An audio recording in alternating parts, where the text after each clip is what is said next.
Kwani kuna nani ataingia na bunduki humu ndani? Tunakuja tumekaguliwa mpaka mlangoni pa kuingia. Sasa mtu anaitwa kuja kuhojiwa, mfano ana ngao 2 hapa mabegani, anakuja na walinzi 8, mnanyanyuliwa mpaka na kwenye vitu, utamhoji vipi huyo mtu? Kwa hiyo mimi nashauri wakifika pale protokoli zao ziishie kule, maana hata sisi tukiwa watuhumiwa kwenye taasisi zao hatuendagi na mbwembwe, tunaenda mmoja.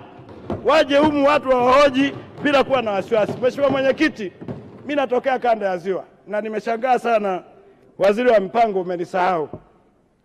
Hivi nyie watu wa kanda ya Ziwa labda wao mnatuona kama sisi ni Waganda au namna gani? Uwanja unaoingiza pesa Tanzania ukitoa Dar es Salaam wa pili Mwanza. Kigugumizi ni cha nini kutuwekea international Mwanza? Mnieleze. Halafu mnakuja na mpango na waangalia na wabunge wenzangu wa kanda ya Ziwa mnapiga makofi. Sisi tunakuja kusindikiza kila siku ndani. Uwanja wa ndege wa Mwanza unajiuza. Taarifa. Wateja, tuna nchi jirani zinategemea pale, mnajenga reli. Plaza, tuliza basi. Tuliza.